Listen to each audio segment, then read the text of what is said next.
Hai dan Assalamualaikum. Nama saya Rusyafiqah Aimah binti Setapa dari kelas BA2341A. Tajuk kumpulan kami ialah Kesihatan dan Etika COVID. Objektif saya adalah memahami sebab-sebab SOP dikenakan. Seluruh negara dikejutkan dengan fenomena baharu yang belum pernah menimpa negara sebelum ini. Kemunculan penyakit baharu yang dikenali sebagai penyakit COVID-19 telah menimpa negara dan menyebabkan rakyat berasa panik kerana penyakit ini boleh menyebabkan kematian. Keadaan negara bertambah huru-hara apabila mengetahui bahawa tiada vaksin yang boleh menyembuhkan penyakit ini. Oleh itu, pelbagai langkah dan inisiatif telah diambil oleh pihak kerajaan bagi menangani virus ini. Di antara langkah yang diambil oleh pihak kerajaan ialah dengan melaksanakan prosedur operasi standard SOP. SOP telah dikenakan terhadap aktiviti pembelajaran dan pengajaran, aktiviti sosial, aktiviti keagamaan dan aktiviti perkahwinan. Oleh itu, kita sebagai masyarakat perlulah memahami sebab-sebab SOP dikenakan. Sebab utama SOP dikenakan adalah kerana ingin memutuskan rantaian jangkitan COVID-19. Seperti yang kita tahu, jangkitan boleh berlaku melalui pelbagai cara termasuklah melalui sentuhan atau melalui air liur seseorang individu yang mempunyai virus tersebut. Jadi, pihak kerajaan telah melaksanakan SOP di mana budaya bersalaman yang biasa diamalkan oleh masyarakat telah diganti dengan hanya meletakkan tangan di dada sebagai tanda hormat bagi mengelakkan sebarang sentuhan daripada berlaku. Jadi, dengan melaksanakan budaya baharu ini, secara tidak langsung dapat mengurangkan dapat membantu kerajaan dalam usaha memutuskan rantaian jangkitan COVID-19.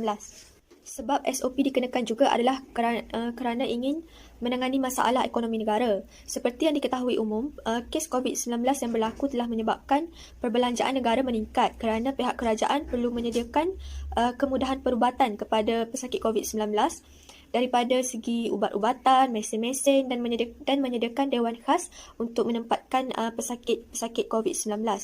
Jadi dengan adanya SOP secara tidak langsung dapat mengurangkan perbelanjaan negara. Malah masyarakat yang tidak dijangkiti boleh terus meneruskan pekerjaan mereka sekaligus dapat membantu negara dalam usaha menangani masalah ekonomi. Sehingga 24 November 2020, jumlah keseluruhan kes adalah sebanyak 58,847 kes. Kes yang semakin meningkat adalah disebabkan terdapat segelintir masyarakat yang masih belum dapat mematuhi prosedur SOP yang telah dijalankan. Hal ini kerana mereka masih tidak dapat memahami dengan jelas sebab-sebab SOP dikenakan. Kalau hendak dikaitkan dari segi falsafah, masalah ini adalah berkait rapat dengan falsafah etika. Orang yang mematuhi SOP adalah kerana mereka mempunyai nilai etika yang tinggi dalam diri mereka. Kerana mereka dapat berfikir tentang perkara baik yang patut dilakukan dan perkara buruk yang tidak patut dilakukan. Manakala orang yang tidak mematuhi SOP adalah kerana mereka tidak mempunyai nilai etika dalam diri. Mereka tidak dapat berfikir dengan rasional tentang masalah yang akan terjadi sekiranya kes COVID-19 di negara kita semakin meningkat. Oleh itu, semua orang hendaklah mengamalkan falsafah dalam kehidupan, terutamanya dengan menerapkan nilai etika yang baik dalam setiap perbuatan yang dilakukan supaya mereka dapat merasakan keadilan yang membuat dirinya rasa bahagia. Assalamualaikum, saya Zulaikha akan menjelaskan objektif yang kedua iaitu bentuk dan respon masyarakat terhadap SOP yang akan dilaksanakan oleh pihak kerajaan. Seperti yang kita sedia maklum, virus COVID-19 merupakan satu virus yang sangat berbahaya dan boleh menyebabkan kematian. Virus ini juga didapati dapat merebak dengan cepat melalui sentuhan. Oleh disebabkan itu, pihak kerajaan telah memperkenalkan pelbagai SOP yang perlu dipatuhi oleh semua rakyat Malaysia bagi mencegah virus ini daripada terus merebak. Antara SOP yang telah diperkenalkan oleh pihak kerajaan adalah penjagaan jarak sosial, kawalan pergerakan, SOP pembelajaran dan pengajaran dan sebagainya. Namun, hal ini telah menimbulkan pelbagai reaksi daripada beberapa lapisan masyarakat. Ada di antara mereka dapat menerima perubahan ini dengan baik dan ada juga yang sebaliknya. Bagi yang dapat menerima dengan baik, mereka berpendapat bahawa SOP yang telah dilaksanakan oleh pihak kerajaan merupakan satu-satunya cara yang dapat membantu pihak kerajaan dalam membendung virus COVID-19 daripada terus merebak. Walaupun begitu, segelintir rakyat Malaysia juga berpendapat bahawa SOP yang telah dilaksanakan oleh pihak kerajaan ini akan memberikan kesan kepada sumber pendapatan dan juga ekonomi mereka. Mereka juga berpendapat bahawa SOP ini sedikit sebanyak dapat memberikan kesan yang negatif kepada psikologi, emosi dan juga sosial mereka. Hal ini kerana aktiviti kemasyarakatan dan sosial yang biasa dilakukan sebelum ini terpaksa dibatalkan. Dan hal ini telah mendorong mereka untuk tidak patuh kepada arahan dan SOP yang telah dilaksanakan oleh pihak kerajaan. Oleh disebabkan itu, pihak kerajaan telah mengambil inisiatif untuk membendung masalah ini daripada berlaku. Antara inisiatif yang telah diambil oleh pihak kerajaan adalah dengan memberikan bantuan keuangan kepada beberapa lapisan masyarakat seperti yang terkandung dalam pakej rangsangan ekonomi Malaysia.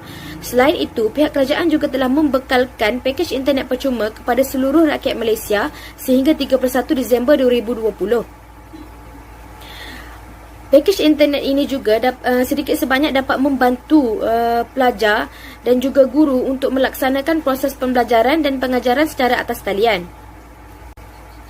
Bagi yang masih berdegil, pihak kerajaan telah mengambil langkah dengan mengenakan bayaran sebanyak RM1,000 kepada rakyat yang masih ingkar arahan dan juga tidak patuh kepada SOP yang telah ditetapkan. Melalui langkah-langkah yang telah diambil oleh pihak kerajaan, langkah-langkah ini sedikit sebanyak telah memberi kesan yang positif kepada penerimaan masyarakat terhadap SOP yang telah dijalankan oleh pihak kerajaan. Hal ini sekaligus dapat membantu pihak kerajaan dalam memutuskan rantaian COVID-19 di Malaysia. Assalamualaikum warahmatullahi wabarakatuh. Saya Siti Fatimah binti Yasin. Objektif yang ketiga ialah menjustifikasi amalan patut sewaktu SOP. KKM telah mengeluarkan arahan yang patut diamalkan oleh masyarakat iaitu 3W dan 3C. 3W ialah wash, wear dan warn. Wash ialah basuh. Masyarakat perlu membasuh tangan mereka atau sanitizer serta tidak lagi berkongsi makanan dengan orang lain kerana COVID-19 adalah satu penyakit yang tidak dapat dilihat dengan mata kasar. Jadi, amalan wash ini patut diamalkan oleh masyarakat agar dapat mengelakkan penyebaran COVID-19 secara berleluasa. Dalam Islam juga ada menyuruh untuk umat Islam menjaga kebersihan diri serta kesihatan diri kerana mencegah lebih baik daripada merawat. Yang kedua ialah wear. Wear ialah memakai pelitup muka di tempat awam atau bergejala. Pelitup muka berfungsi memberhentikan anda yang positif daripada menjangkiti orang lain.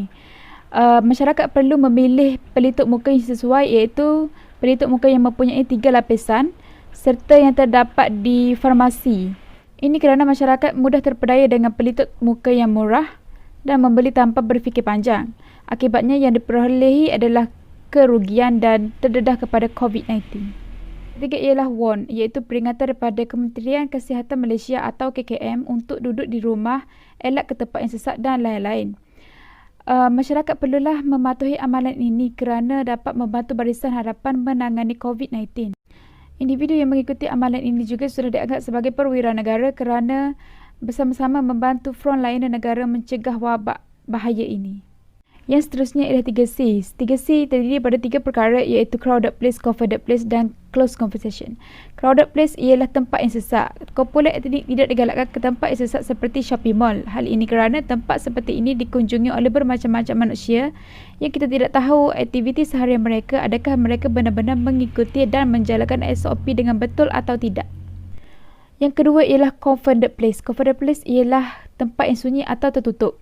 Masyarakat perlu mengelakkan diri daripada mengunjungi tempat-tempat seperti ini kerana COVID-19 lebih mudah tersebar berbanding tempat-tempat lain.